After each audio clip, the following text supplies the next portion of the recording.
sinto a presença de Deus. É na luta, na luta, na luta. Eu sinto a presença de Deus. É na luta, na luta, na luta. Jesus Cristo, irmão, companheiro. Em sua adolescência, você participava de igreja também? Participava de igreja, grupo de jovem. Lá a gente falava domingas, né? Tinha aqueles textos que uma vez por mês cada comunidade rezava, fazia o leilão. O dinheiro arrecadado era para São Vicente de Paula, para a conferência. Aquilo era uma festa para a gente. Terceiro domingo do mês, era lá que encontrava as pessoas arrumavam namorada, namorado. Na roça você não ia, assim, não é qualquer coisa, na casa do pai da menina. Tinha aqueles lugares de encontro. Como eu sempre gostei de igreja, comecei a ser um dos líderes desses grupos, ajudar na organização dos encontros. O grupo de jovens era mesmo lá na comunidade rural? Mas na cidade, já em Brasilândia. Foi para Brasilândia umas freiras missionárias de Jesus crucificado. Ah, tá. E elas começaram a criar comunidades locais. Você lembra os nomes? Na minha vida marcou muito a irmã Dulcinha, a irmã Selenita. A minha história de igreja começou o seguinte: minha mãe era rezadeira de terço. Minha mãe e minha irmã. E as pessoas rezavam em texto, faziam promessa, ia lá em casa buscar ela. A tal dia eu vou rezar o texto, quero que a senhora vá. Depois eu vi que a Bíblia era importante, quis comprar uma Bíblia. Lá não tinha, ninguém vendia. Quando chegou essas irmãs para lá, eu falei, vou na casa delas para encomendar. Cheguei lá, quando conversei com a irmã, ela falou, tudo bem, mas você quer uma Bíblia para quê? Eu falei, para me ler, para estudar. Ela, não, mas Bíblia não é uma coisa assim, de uma pessoa só. Bíblia é coisa de comunidade, precisa ler em comunidade. Isso é a irmã Dulcinha. Ela falou assim, olha, se você quiser, nós vamos encomendar a Bíblia para você, com o maior prazer. Mas desde que você se dispõe a ler em comunidade, até criar uma comunidade na sua comunidade. Aí eu voltei, como graças a Deus, desde a minha infância, eu tive muita amizade, falei com meus amigos, não, vamos rezar aqui então. Aí ela falou do culto dominical. Tem os folhetos, você vai levar os folhetos, vendeu uns 2 folhetos para ler e mostrar. Nós começamos a criar, todo domingo que a gente rezava, cada dia em uma casa. Isso lá na comunidade rural? Na comunidade rural. Quando a Bíblia chegou, eu começava ali, o Evangelho, aí elas iam também, dava formação pra gente, orientação. E aí eu fui conhecer as sedes. As comunidades eclesiais de base. É. Isso aí, nós estamos o quê? Na década de 70? Caminhando para 80. Final dos anos 70 já. E essas irmãs Jesus crucificado foram as mesmas que também tiveram em Unai, porque tinha, lá na Diocese de Paracatu, no Noroeste. Já tinha 2 casas na Diocese, em Unai e em Brasilândia. As de Brasilândia que acompanhava Bonfinópolis e Brasilândia, Dom Bosco, toda aquela região lá no Noroeste, e a de Unai que era como se fosse uma casa regional, lá que dava decisões. Tinha os encontros de formação, que a gente aprendia muita coisa, aquelas grandes lutas, ir para Brasília, a caravana a gente ia, na época da Constituinte, nós fomos 2 ou 3 ônibus. 86, 87, lutando para inscrever essa Constituição Cidadã. Saía grande caravana de Brasilândia, o pessoal tinha uma cabeça boa, por causa do trabalho que as irmãs fizeram lá. A gente ia sempre caravana para Brasília, ficava lá semanas, às vezes acampado, vinha para Belo Horizonte também de vez em quando. Eu era uma das pessoas de referência, mesmo sendo bastante novo na época, de ajudar as irmãs a organizar esse trabalho. Ô tiozinho, conta um pouco melhor isso aí, resgatar essa história importantíssima. Então, a presença e o trabalho das Irmãs Jesus Crucificado na Diocese de Paracatu, noroeste de Minas, elas com 2 casas, em Brasilândia e outra casa em Unai, foi o que fez surgir as comunidades eclesiais de paz e esse trabalho popular na região? Inclusive tinha uma diferença, é igual um rio, quando ele entra no outro rio com água limpa, suja, faz toda uma diferença. Tinha uma diferença muito grande na Diocese, onde as irmãs atuavam e aonde elas não atuavam. Elas tinham um trabalho na região onde é que os freios carmelitas atuavam, que pegava grande parte da Diocese, Arinos, que era a região Formoso, mesmo Buriti. Quem levou elas para lá foram os freios carmelitas, que lá em Brasilândia também era eles, que era pago na época. Em Unai também os freios, há mais de 70 anos. Em Bonfinópolis era eles, então elas trabalhavam junto com eles. Toda onde é que era a paróquia deles, elas faziam trabalho. Então tinha uma diferença de mentalidade, visão de igreja, todos esses municípios. Brasilândia, Arinos, Bonfinópolis, Buriti, Formoso. Paracatu também ou não? Paracatu era diferente, tinha uma visão diferente de igreja. Paracatu não tinha frei carmelita nessa época? Não tinha. Como é que era o trabalho que as irmãs propunham? Era um trabalho de formação, de conscientização. Elas que ajudaram na criação do Sindicato Salvador Rurais, o NAI, de Bonfinópolis, na época o Paulo Azevedo, grande amigo, foi toda liderança formada por ela. Em Bonfinópolis já tinha nessa época o frei Humberto? Frei Humberto. Um holandês. Em Brasilândia era um distrito, a sede do Sindicato de João Pinheiro. Elas não tinham muita influência lá. Mas como elas foram fazendo um trabalho lá, Brasilândia foi ficando mais importante na luta sindical do que João Pinheiro, mais militante, quando o sindicato dava fazer assembleia, porque as pessoas tinham um nível de consciência maior. E o que elas faziam no dia a dia? Reuniões, círculo bíblico, passo comunidade, conversar, falar com as pessoas. Na época, na região de muito latifúndio, a maioria dos trabalhadores era sem terra, agregado, moravam nas fazendas, nem moravam na cidade, muitos moravam nas roças, nas fazendas, e ela começou a orientar essas pessoas que eles tinham o direito de conseguir sua terra, para trabalhar para você mesmo. Brasilândia foi colonizada, então tinha muita terra que era do governo federal. Elas orientaram também, lá em Brasilândia, criaram um assentamento, o nome de Padre Josinho. Foi as irmãs que orientou. E no meio Padre Josimo? Isso. No meio urbano também foi feito um loteamento, por nome de Júlio Miranda. Foi ela que organizaram as pessoas para conseguir essa terra que era do governo. Era um mato enorme na cidade e que loteou. Hoje quem vai lá nem sabe a história, mas grande parte daquilo ali foi loteado com a organização e orientação das irmãs. E aí tinha um trabalho em parceria com o Sindicato João Pinheiro, que era a base lá em Brasilândia. E nessa época já era a liderança que estava também na SEB, na igreja, na Comissão Pastoral da Terra, que é a CPT, e já era filiado ao sindicato, que elas orientavam a gente a filiar ao sindicato. A gente até começou a pensar e tomar a direção do sindicato, mas como o João Pinheiro era muito grande, você tinha um trabalho muito grande para fazer. Então a gente foi entrando aos poucos. Via Brasilândia, algumas pessoas, não só eu, mas outras lideranças também, que foi formadas por ela, foram para o sindicato certo período. Então, dá para dizer que a partir desse engajamento seu na Igreja Popular, das comunidades eclesiais de base, você abraçou a luta sindical? A luta sindical. Você começou como oposição sindical? Como é que foi a história? Você se tornou presidente também, então, não foi? Eu não era bem uma oposição, mas a direção do sindicato na época não me via com bons olhos. O trabalho que as irmãs faziam era um trabalho bem diferente da forma que era o sindicato lá. O sindicato lá foi criado na época da ditadura, aquelas lá coisas. Em João Pinheiro. Em João Pinheiro. E a gente pensava no sindicato mais popular, de base, onde as pessoas participavam, faziam essa assembleia, discutir essas coisas. Mas como o sindicato foi perdendo, o Brasilândia foi crescendo, foi se fortalecendo, aí a luta para a reforma agrária foi crescendo no Estado, o sindicato começou também a se envolver, eles acharam que era importante ter pessoas de Brasilândia na direção. Foi aonde que eles começaram a convidar a gente para fazer parte da direção, por causa da luta da reforma agrária, inclusive. O forte era a reforma agrária. Até hoje o sindicato João Pinheiro, o grande trabalho que ele fez foi de reforma agrária.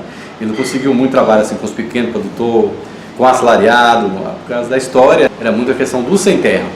É um dos municípios muito grande, tinha muito latifúndio e conseguimos vários assentamentos. Uma das maiores propriedades que tinha, que é a Fazenda Fruitadanta, foi mais ou menos nessa época, o grande trabalho das missionárias, das irmãs, que conseguimos que o pessoal ocupasse a fazenda e que viesse até a ser desapropriada, que era uma pessoa estrangeira, que era dona dessa terra, ficava abandonada lá. Fruta se tornou um dos primeiros assentamentos de reforma agrária do estado de Minas Gerais, parece que em 86. Mesmo sendo no Noroeste, tinha uma diferença, tinha uma grande diferença de Arinos, Unaí, mesmo Bonfinópolis, com João Pinheiro, Paracatu. João Pinheiro, as terras tinha, entre aspas, nome, é do São João, do São Pedro, aquele cara que às vezes morava aqui em Belo Horizonte, morava em Brasília, nem não ia lá, mas a terra era dele. Doutor tal, doutor fulano. E as pessoas eram agregadas, moravam naquela fazenda daquela pessoa. Não tinha história do poceiro como tinha Arinos, Unaí, a pessoa já morava na terra, nasceu ali, os pais dele já moravam ali, a mãe dele morava ali, sentia que era dono daquela terra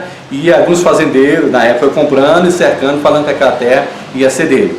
Então por isso que teve muito conflito mais naquela região. As famílias que nasceu, criou ali com aquela terra sendo dele. De repente chegou alguém falando que a terra tinha comprado aquilo ali, que ali agora pertencia a ele. Tiãozinho, e em que ano foi que você se tornou presidente do Sindicato dos Trabalhadores Rurais João Pinheiro, que englobava também Brasilândia? Isso já foi nos anos 90. Você foi só um mandato? 2 mandatos. Eu fui secretário, entrei como secretário, depois fui reeleito secretário, depois fui reeleito presidente. Como emancipou Brasilândia, minha base era Brasilândia, eu voltei para Brasilândia. Criou outro sindicato em Brasilândia? Criou outro sindicato em Brasilândia. Você coordenou a criação do sindicato de Brasilândia? Eu estava na direção de João Pinheiro e ajudamos a criar o sindicato de Brasilândia. Não fez parte da direção do sindicato de Brasilândia. Eu só fiquei como sócio, que sou sócio até hoje, mesmo morando. Você já falou um pouco sobre a sua luta lá à frente do sindicato. O principal era a luta pela terra? A luta pela terra. O grande forte lá era a luta pela terra.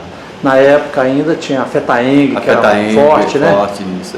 Que era a Federação dos Trabalhadores na Agricultura no estado de Minas Gerais. E João Pinheiro era o polo. A sede da FETAENG era lá. As pessoas até confundiam a FETAENG com o sindicato, porque lá funcionava tudo no mesmo prédio, no mesmo edifício. Na época era sede alugada ainda, com muita luta nós conseguimos. Entrei, consegui um projeto via Caritas para ajudar a construir a sede. Hoje o sindicato tem sede própria. Tiãozinho, e como é que foi a sua participação na Comissão Pastoral da Terra, Noroeste de Minas? Esse trabalho que as irmãs fizeram, a CPT também foi para o Noroeste. A sede era o Naí, lá tinha a companheira Fátima Gonçalves, que hoje mora aqui em Belo Horizonte, que era da CPT, a própria irmã, e elas criaram uma comissão. E eu fui convidado para essa comissão, que tinha os companheiros Jarinos, a companheira Cida, a companheira Luzia, a Gileu, o Amadeus. A gente fazia um trabalho na região inteira. Começou a luta por barragem também, que começou a ideia de fazer barragens nas regiões. Inclusive fizeram o Naí, era para fazer João Pinheiro. A gente conseguiu mobilizar e não fez o João Pinheiro, mas o Naí a gente não conseguiu. O Naí Então, aconteceu aquela lá do Queimados. Então a gente tinha um trabalho com pequenos produtores, com assalariado não muito grande, mas tinha, e com sem terra, o CPT tinha, e também com os atingidos. Um trabalho com mulheres, também camponesa, rural. Como na região tinha muito sem terra, o grande foco do trabalho era a questão da luta pela terra. E aí, na prática, o que era? Girar e nos acampamentos, reunir com o povo e animar o povo para lutar pela terra. Lutar pela terra. Vim para Brasília, com o Pai Inca, vim para Belo Horizonte, com o Pau Inca. Tiãozinho, os STRs, Sindicato dos Trabalhadores Rurais, que é ligado à FETAENG, aglutinados estadualmente, nessa época não tinha MST.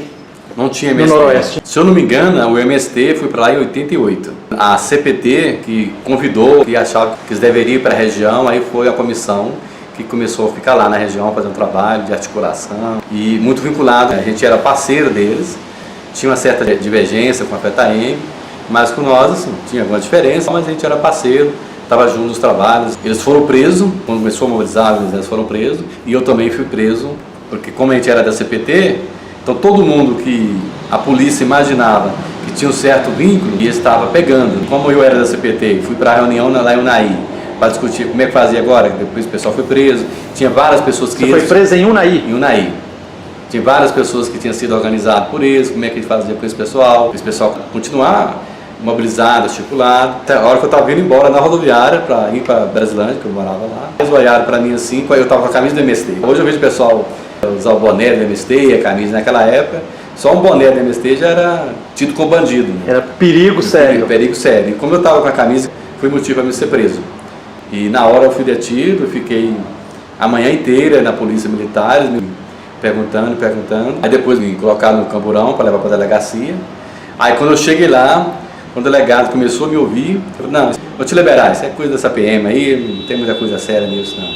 E interessante que quando eu estava no camburão, um colega meu, que é o Amadeus, que é primo do Frei Geraldo da Badia? Geraldo, que também era da CPT, ele me viu no camburão, e eu abaixei a cabeça para ele não me ver. Nós não tínhamos advogado, não tinha nada, lá era a gente mesmo. Eu tinha certeza que eu conseguia sair. Falei, se pegar mais um, vai ser mais complicado. Mas ele viu. Aí ficou desesperado, correu para a casa das irmãs, falou, ó, eu vi Tião dentro do carro da polícia, ele está preso. Cara, ele com as irmãs mais novadas que estavam na região, mas que dava todo apoio também. E quando foi meio-dia que ele me liberou, tinha um ônibus de manhã, 7 da manhã, é o ônibus que vinha para Belo Horizonte, depois tinha outro meio-dia.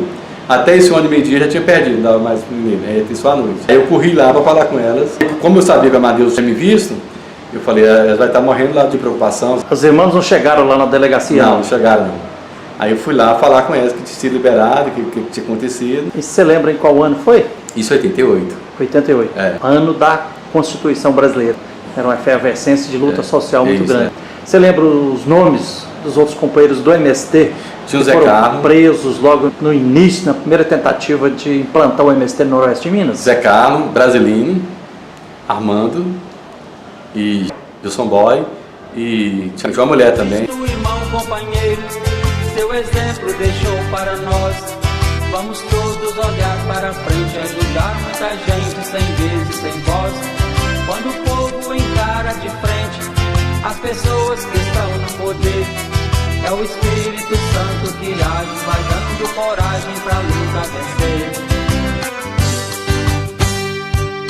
Eu sinto a presença de Deus, é na luta, na luta, na luta. Eu sinto a presença de Deus, é na luta, na luta, na luta. Quando o povo está reunido, exigindo os direitos que tem, conformando a comunidade na grande mangada e na busca do bem. Quando o povo está refletindo os problemas da sociedade, o Espírito Santo ilumina e a todos ensina a vencer a maldade. Eu sinto a presença de Deus, É na luta, na luta, na luta, eu sinto a presença de Deus.